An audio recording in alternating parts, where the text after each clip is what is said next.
Doctor NTR university of health science లోపల ఎవరైతే BSc nursing చేద్దాం అనుకుంటున్నారో వాళ్ళైతే ఏపీ ఎన్సెట్ అయితే రాయాల్సి ఉంటుంది అన్నట్టు. సో, ఈ AP NCET is nothing but Andhra Pradesh nursing common entrance test అంటాం. ఇది ఎట్లా అప్లై చేయాలి స్టెప్ బై స్టెప్ అయితే నేను డీటెయిల్‌గా చెప్తా. సో, దానికంటే ముందు కొన్ని ఇంపార్టెంట్ డేట్స్ అయితే మీరు గుర్తుపెట్టుకోవాలి. సో, అప్లై చేసుకోవడానికి లాస్ట్ డేట్ వచ్చేసి మనకు ఆల్రెడీ అప్లికేషన్ స్టార్ట్ అయిపోయినాయి. అండ్ అప్లై చేసుకోవడానికి లాస్ట్ డేట్ వచ్చేసి మనకి 20 జూన్ 2025 వరకు టైం ఉంది. 20 జూన్ 2025 6 పీఎం వరకి. సో దట్ మీరు ఈ డేట్ వరకి అప్లై అనేది కంప్లీట్ చేసుకునేలాగా చూసుకోరి. సో, ఎంత తొందరగా పాసిబుల్ అయితే అంత తొందరగా మీ అప్లికేషన్ ప్రాసెస్ అయితే కంప్లీట్ చేసుకోరి. అండ్ మనకి హాల్ టికెట్స్ అనేది 25థ్ జూన్ 2025 నుండి అవైలబుల్ ఉంటాయి.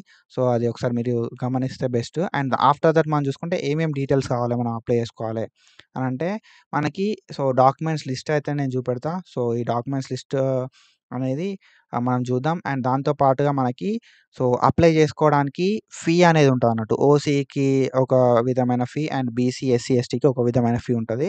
సో, మనకి అరౌండ్ 1180 రూపీస్ అయితే ఉంది ఓసీకి. అండ్ ఎవరైతే బీసీ, ఎస్సీ, ఎస్టీ ఉంటారో వాళ్ళకి మాత్రం 944 రూపీస్ అయితే ఫీ అయితే ఉందన్నట్టు. సో, నువ్వు అప్లై చేయాలి అనుకుంటే మాత్రం ఈ ఫీ అయితే నువ్వు పే చేయాల్సి ఉంటది. ఆన్‌లైన్ లోపల ఈ ఫీ అనేది మనం పే చేసి మనమైతే ఈ అప్లికేషన్ ప్రాసెస్‌ని అయితే కంప్లీట్ చేసుకోవడానికి ఛాన్స్ అయితే ఉంటదన్నట్టు.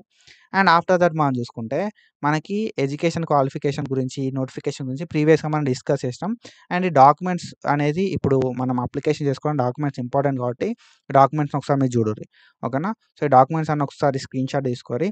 మనకి డాక్యుమెంట్స్ అన్నీ కూడా మనం అప్లై చేసేటప్పుడు మన దగ్గర ఉండాలి. ఇవన్నీ మ్యాండేటరీ. ఇవన్నీ కూడా మనం అప్‌లోడ్ చేయాల్సి ఉంటదన్నట్టు. ఓకేనా? సో, మనకు ఎస్ఎస్‌సి మెమో కావచ్చు. అండ్ దాని తర్వాత ఇంటర్మీడియేట్‌ది మెమో కావచ్చు. అండ్ దాని తర్వాత ఇంటర్మీడియేట్ టీసీ కావచ్చు. క్యాస్ట్ సర్టిఫికేట్ కావచ్చు. పీహెచ్ సర్టిఫికేట్ కావచ్చు. ఆధార్ కార్డ్ గానీ, పాన్ కార్డ్ గానీ, ఏదన్నా ఐడెంటిఫికేషన్ కోసం ఓటర్ ఐడీ కావచ్చు. లేకపోతే పాస్ ఫోటో కావచ్చు. సిగ్నేచర్ కావచ్చు. ఫింగర్ ప్రింట్ కావచ్చు. ఇవన్నీ కూడా మనమైతే దగ్గర పెట్టుకోవాల్సి ఉంటది. సో, ఇవన్నీ కూడా జేపీజీ ఫార్మాట్‌లో ఉండాలి.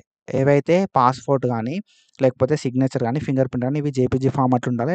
100 కేబీ లోపు ఈ ఇమేజెస్ అయితే ఉండాల్సి ఉంటదన్నట్టు.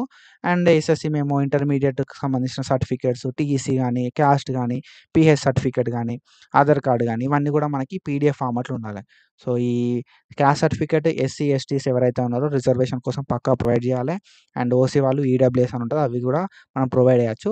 సో, ఎవరైతే పీహెచ్ సర్టిఫికేట్ ఎవరికైతే డిజబిలిటీ ఉంటదో వాళ్ళైతే పీహెచ్ సర్టిఫికేట్‌ని మ్యాండేటరీగా ప్రొవైడ్ చేయాలి రిజర్వేషన్ కోసం. సో, ఇవి సర్టిఫికేట్స్. సో, మనం ఎట్లా అప్లై చేసుకోవాలని చెప్పి మాట్లాడుకుందాం. ఫస్ట్ ఏందంటే మనకు ఈ పోర్టల్ లింక్ అనేది నేను కింద డిస్క్రిప్షన్ లోపల ఇస్తా. సో, మనకు ఇక్కడ ఈ పోర్టల్ అనేది ఇట్లా ఓపెన్ అయితదన్నట్టు. సో, మనకి ఈ పోర్టల్ లోపల ఏమని చూపెడుతదంటే common entrance test for registration details అని చెప్పి వస్తదన్నట్టు. ఓకేనా? సో, ఇది బీఎస్సీ నర్సింగ్‌కి సంబంధించిన ఏపీ ఎన్‌సెట్. ఓకేనా? ఏపీ ఎన్‌సెట్ ఇది. సో, ఈ కామన్ ఎంట్రన్స్ టెస్ట్ ఇందులోపల మన ఇంటర్‌కి సంబంధించిన హాల్ టికెట్ నంబర్ ఇయ్యాలే. అండ్ దాని తర్వాత ఇక్కడ మనం చూసుకుంటే ఇంటర్‌కి సంబంధించిన హాల్ టికెట్ నంబర్ ఇయ్యాలి. దాని తర్వాత ఇంటర్‌కి సంబంధించిన డేట్ ఆఫ్ బర్త్ మనకి ఇంటర్ మెమో లోపల ఉంటది. దాని తర్వాత ఇంటర్‌కి సంబంధించిన నేమ్. సో, మనకి ఇంటర్ లోపల నేమ్ ఎట్లయితే ఉందో ఆ మెమోలో చూసుకుంటే మన నేమ్ అయితే ఇయ్యాల్సి ఉంటది. దాని తర్వాత మొబైల్ నంబర్ ఇయ్యాలే. అండ్ ఆఫ్టర్ దట్ మనం చూసుకుంటే మన ఈమెయిల్ ఐడీ ఇచ్చి మనం ఒక పాస్వర్డ్ అనేది పెట్టుకోవాల్సి ఉంటదన్నట్టు. ఓకేనా? సో, పాస్వర్డ్ పెట్టుకొని దాని తర్వాత పాస్వర్డ్ అనేది మనం కన్ఫర్మ్ చేసుకొని జనరేట్ ఓటీపీ అంటే మనం ఇచ్చిన మొబైల్ నంబర్‌కి అండ్ మనం ఇచ్చిన మెయిల్‌కి ఓటీపీ అయితే వస్తదన్నట్టు. సో, మనం ఓటీపీ అనేది ఎంటర్ చేసిన తర్వాత ఆఫ్టర్ సబ్మిట్ అనేది కొట్టాల్సి ఉంటదన్నట్టు. ఓకేనా? సో, మన డీటెయిల్స్ అన్నీ ఇచ్చి మనం రిజిస్ట్రేషన్ చేసుకుంటాం ఇదిప్పుడు. ఓకేనా? కామన్‌గా మనకు రిజిస్ట్రేషన్ అనేది అయితదన్నట్టు. సో, రిజిస్ట్రేషన్ అయిపోవుడుతోటే మనకు ఓటీపీ వస్తది. కన్ఫర్మేషన్ చేసుకుంటాం. ఇక్కడ లాగిన్ అని వస్తది. సో, లాగిన్ మీద ప్రెస్ చేసుడుతోటే మనకి లాగిన్ డీటెయిల్స్ తోటి మనమైతే లాగిన్ అయితే కావచ్చన్నట్టు. సో, లాగిన్ అయిన తర్వాత మనం మన అప్లికేషన్ అయితే ఫార్మ్‌ని ఫిల్ చేయాల్సి ఉంటది. సో, లాగిన్ అయిన తర్వాత మీకు ఎట్లా చూపెడతా అని చెప్పి చూపెడతా.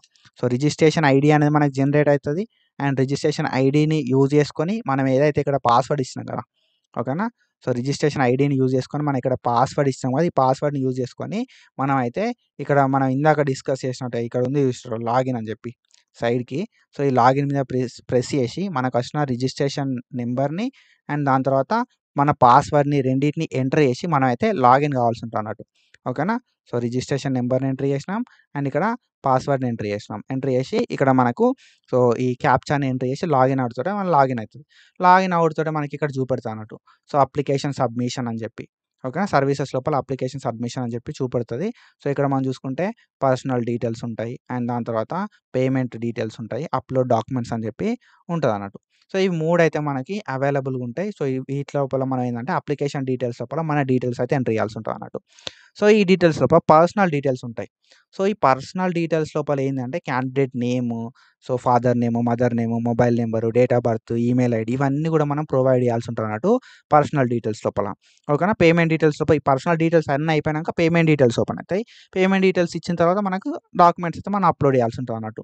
సో, ఈ పర్సనల్ డీటెయిల్స్ ఏముండయి నీకు 10ను, ఎస్ఎస్‌సీ మెమోను, ఇంటర్ మెమో ఉంటే ఈ పర్సనల్ డీటెయిల్స్ అయితే నువ్వు ఫిల్ చేయగలుగుతావు. అండ్ ఆధార్ కార్డ్ తోటి మనమైతే ఈ రెసిడెన్షియల్ అడ్రెస్ అన్నాం చూసినావా? ఆధార్ కార్డ్ తోటి మనకు అడ్రెస్ అయితే మనం ఇస్తాం అయిపోతది. అండ్ ఎడ్యుకేషనల్ డీటెయిల్స్ లోపల నువ్వు ఎస్ఎస్‌సీ ఎక్కడ చదివినావు? ఎస్ఎస్‌సీ హాల్ టికెట్ నంబర్ ఏంది? ఎస్ఎస్‌సీ ఏ ఇయర్‌లో పాస్ అయినావు? అండ్ ఇంటర్ ఎక్కడ చదివినావు? అండ్ ఇంటర్ అనేది హాల్ టికెట్ నంబర్ ఏమున్నది? ఇంటర్ ఏ ఇయర్‌లో పాస్ అయినావు? అనేది ఉంటది. అండ్ దాని తర్వాత ఇంటర్‌కి సంబంధించిన ఈ మార్క్స్ ఇంటర్ లోపల ఎన్ని మార్క్స్ వచ్చినాయి? మాక్సిమం మార్క్స్ ఎన్ని? ఇక్కడ మనం చూసుకుంటే ఇంటర్ లోపల మాక్సిమం మార్క్స్ ఎన్ని? ఇంటర్ లోపల మనకు ఎన్ని మార్క్స్ వచ్చినాయి? అనేది మార్క్స్ అనేది మనం ఇక్కడ ఎంట్రీ చేస్తాం అన్నట్టు పర్సనల్ డీటెయిల్స్ లోపల. సో, ఇట్లా మనం పర్సనల్ డీటెయిల్స్ ఇచ్చుడుతోటే మనకు ఏదైనా ఒక లైక్ సెంటర్ అనేది ఎగ్జామ్‌కి సంబంధించిన ఎంట్రన్స్ టెస్ట్ సెంటర్ అనేది మనం సెలెక్ట్ చేసుకోమంటది. సో, ఇక్కడ మనకు ఒక లిస్ట్ ఆఫ్ సెంటర్స్ అనేది ఇస్తారు. సో, ఈ లిస్ట్ ఆఫ్ సెంటర్స్ లోపల మనం ఏం చేయాలి అంటే మనకు దగ్గరున్న సెంటర్ అనేది మనం ఇక్కడ సెర్చ్ లోపల సెర్చ్ చేయాలి. సెర్చ్ లోపల సెర్చ్ చేసి మనకు దగ్గరున్న సెంటర్ అనేది మనం సెలెక్ట్ చేసుకోవాల్సి ఉంటదన్నట్టు. సెలెక్ట్ చేసుకున్న తర్వాత మనకు సెంటర్స్ ఏవేవి ఉన్నాయి అని చెప్పి మనకు ఇక్కడ చూసారా? ఇక్కడ సెర్చ్ లోపల మనం సెర్చ్ చేస్తే మనకి ఇక్కడ సెంటర్స్ అనేవి చూపెడతాయి. సో, ఈ సెంటర్స్ లోపల యాడ్ అని మనం ప్రెస్ చేసినామనుకో, యాడ్ అని ప్రెస్ చేస్తే మనకు సెంటర్ అనేది యాడ్ అయితది. సో, మనకు దగ్గరున్న సెంటర్ అనేది మనం సెలెక్ట్ చేసుకోవాల్సి ఉంటది ఎగ్జామ్ రాయడానికి. So, this exam is a CBT test computer based test అంటాం అన్నట్టు. ఓకేనా? సో, ఇట్లా మనం ఏవైతే మన డీటెయిల్స్ అన్నీ ఇస్తామో, మన డీటెయిల్స్ అన్నీ ఇచ్చిన తర్వాత కాలేజ్ సెంటర్ అని చెప్పి ఇక్కడ మనం యాడ్ అనుడితోటి ఏమైతదంటే ఇక్కడ మనకి యాడ్ అయితదన్నట్టు. ఓకేనా? యాడ్ అనుడితోటి ఇక్కడ మనకి యాడ్ అయ్యి కాలేజ్ సెంటర్ యాడెడ్ సక్సెస్‌ఫుల్లీ అని చెప్పి చూపెడతది. ఓకేనా? సో, ఇట్లా మనం సెంటర్‌ని యాడ్ చేసిన తర్వాత మనకి ఎన్ని సెంటర్‌లు మనం పెట్టుకున్నాం అని చెప్పి మనకు చూపెడతదన్నట్టు. సో, మనం ప్రియారిటీ వైస్ ఈ సెంటర్‌లని మార్చుకోవచ్చు. సో, నీకు దగ్గరున్న సెంటర్‌ని నువ్వు చూజ్ చేసుకో. చూజ్ చేసుకొని మనమైతే ఎగ్జామ్ అయితే రాయాల్సి ఉంటదన్నట్టు ఎంట్రన్స్ టెస్టు. సో, ఇవన్నీ నువ్వు చూజ్ చేసుకున్న తర్వాత ఏందంటే కింద మనకి సబ్మిట్ అని చెప్పి ఒక ఆప్షన్ ఉంటదన్నట్టు. ఓకేనా? సో, ఇక్కడ మనకి సబ్మిట్ అని చెప్పి ఒక ఆప్షన్ ఉంటది. మనం సబ్మిట్ అయితే కొట్టేయాల్సి ఉంటదన్నట్టు. సేవ్ అండ్ నెక్స్ట్ అని చెప్పి లేకపోతే సబ్మిట్ అని చెప్పి ఉంటదన్నట్టు. సేవ్ అండ్ కంటిన్యూ అని ఉంటది. దీన్ని మనం కొట్టుడుతోటే మనకు నెక్స్ట్ ఏం ఓపెన్ అయితదంటే పర్సనల్ డీటెయిల్స్ అయిపోయినాయి. పర్సనల్ డీటెయిల్స్ అయిపోయినాయి కాబట్టి ఇప్పుడు మనం ఏం చేయాలి? పేమెంట్ అనేది చేయాల్సి ఉంటదన్నట్టు. సో, పేమెంట్ డీటెయిల్స్ లోపల మనం ఏం చేయాలంటే మనకు మన రిజిస్ట్రేషన్ నంబరు, ఎంత ఫీ కట్టాలి, మన పేరేంది అన్నీ కూడా చూపెడతది. అండ్ ఇక్కడ ఏందంటే మనకు ఏదైనా ఒక పేమెంట్ మెథడ్ సెలెక్ట్ చేసుకో అని చెప్పి చూపెడతది. ఇందులోపల నువ్వు క్రెడిట్ కార్డా, డెబిట్ కార్డా, నెట్ బ్యాంకింగ్ అనేది సెలెక్ట్ చేసుకోవాలి. మోస్ట్ ఆఫ్ ద టైమ్ మనం డెబిట్ కార్డ్, ఏటీఎం కార్డ్ మన దగ్గర అందరికి ఉంటది కాబట్టి దీన్ని సెలెక్ట్ చేసుకుంటాం. సెలెక్ట్ చేసుకొని ఇక్కడ మనం టిక్ కొట్టాలన్నట్టు. టిక్ కొట్టి ఇక్కడ మనం పే నౌ అనేది కొట్టాలి. ఓకేనా? సో, పే నౌ అని కొట్టుడుతోటి మనకు సో, మనం మనకొక ఓటీపీ వస్తది. అంటే మన డీటెయిల్స్ అడుగుతాయి card details. So, card details enter చేస్తాం. మనకొక ఓటీపీ వస్తది. మన అకౌంట్‌కెళ్ళి మనీ కట్ అయితాయి. కట్ అయిన తర్వాత ఏందంటే మనకు ఇదైతే ఓపెన్ అయితదన్నట్టు. ఓకేనా? సో, ఇందులోపల ఏందంటే మన పర్సనల్ డీటెయిల్స్ అనేది మనం ఆల్రెడీ ఇచ్చేసినాం. ఇప్పుడు పేమెంట్ డీటెయిల్స్ లోపల ఏందంటే సో, రిజిస్ట్రేషన్ నంబర్ ఏంది? ట్రాన్సాక్షన్ ఎప్పుడయింది? ట్రాన్సాక్షన్ నంబర్ ఏంది? పేమెంట్ అయిందా? కాలేదా? అని చెప్పి పేమెంట్‌కి సంబంధించిన ఒక రిసిప్ట్ అయితే రిలీజ్ అయితదన్నట్టు. సో, ఈ పేమెంట్‌కి సంబంధించిన రిసిప్ట్ అనేది మనం రిసీవ్ చేసుకున్న తర్వాత మనం కంటిన్యూ అని చెప్పి కొట్టాల్సి ఉంటదన్నట్టు. సో, ఇక్కడ మనకి కంటిన్యూ అనే ఆప్షన్ ఉంటది కింద. ఓకేనా? కంటిన్యూ అనే ఆప్షన్ ఉంటది. ఈ కంటిన్యూ అనేది మనం కొట్టిన తర్వాత నెక్స్ట్ ఏమైతదంటే మనకి నెక్స్ట్ అయితే ఇట్లా ఓపెన్ అయితది. ఓకేనా? సో, మనం ఏం చేయాలంటే ఇప్పుడు డాక్యుమెంట్స్ ఎంటర్ చేయాలి. ఇందాక మనం కంటిన్యూ చేసినాం. పేమెంట్ అయిపోయింది. ఫైనల్ స్టెప్ ఏంది అంటే డాక్యుమెంట్స్ మనం అప్‌లోడ్ చేయాలి. సో, డాక్యుమెంట్స్ అప్‌లోడ్ చేయడం లోపల నేను చెప్పినగా అన్నీ కూడా పీడీఎఫ్ ఫార్మాట్ లోపల ఉండాలి. ఎక్సెప్ట్ ఫోటో, సిగ్నేచర్ ఇక్కడ మనం చూసుకుంటే photo, signature and finger print ఇవన్నీ కూడా జేపీజీ ఫార్మాట్‌లో ఉండాలి. అండ్ లెస్ థాన్ 100 కేబీ ఓకేనా? 100 కేబీ ఉండొచ్చు. 100 కేబీ కన్నా తక్కువ ఉండొచ్చు. అండ్ మిగతా ఫైల్స్ ఏవైతే ఉన్నాయో మాక్సిమం ఒక 500 కేబీ లోపల ఉండాల్సి ఉంటదన్నట్టు పీడీఎఫ్ ఫార్మాట్‌లో ఉండాలి. సో, క్యాండిడేట్ ఫోటో అప్‌లోడ్ చేస్తాం మనం. ఓకేనా? సో, ఇక్కడికొచ్చి చూస్ ఫోటో ఇక్కడ చూస్ ఫోటో అని చెప్పి అనుడుతోటే మనకు మన బ్రౌజర్ మన ఏవైతే ఫోటోస్ ఉన్నాయో అవన్నీ కూడా ఓపెన్ అయితాయి. సో, ఇక్కడ అయితే సెలెక్టెడ్ అయితే మనకి ప్రివ్యూ అనేది చూపెడతదన్నట్టు. ఒకవేళ నువ్వు ఫోటో అనేది సెలెక్ట్ చేసుకుంటే ప్రివ్యూ అనేది ఇందులోపల చూపెడతది. అండ్ సిగ్నేచర్ అనుడుతోటే ఇక్కడ సిగ్నేచర్ అనేది చూపెడతది. ఓకేనా? సో, ఇట్లా మనం మన డీటెయిల్స్‌ని మనమైతే చూజ్ చేసుకొని అప్‌లోడ్ అయితే చేసుకునే ఛాన్స్ అయితే ఉంటది. ఇక్కడ మనం చూసుకుంటే ఏవేవి అప్‌లోడ్ చేసుకోవచ్చంటే క్యాండిడేట్ ఫోటో ఉంటది, సిగ్నేచరు థంబ్ ఓకేనా. లెఫ్ట్ సైడ్ థంబ్ అండ్ దాని తర్వాత ఇంటర్మీడియేట్స్ మెమో అండ్ దాని తర్వాత ఇంటర్మీడియేట్‌కి సంబంధించిన టీసీ అండ్ దాని తర్వాత క్యాస్ట్ సర్టిఫికేట్, పీడబ్ల్యూడీ ఒకవేళ పీడబ్ల్యూడీ అయితే పీడబ్ల్యూడీ అండ్ దాని తర్వాత SSC memo and photo identity proof అంటే ఆధార్ కార్డ్ అన్నా, పాన్ కార్డ్ అన్నా లేకపోతే మనకి ఓటర్ ఐడీ ఉంటది. సో, ఇవన్నీ గూడా మనం ఇచ్చేసి సేవ్ డాక్యుమెంట్స్ అని కొట్టేసినామనుకో మనకి అయిపోతదన్నట్టు. ఓకేనా.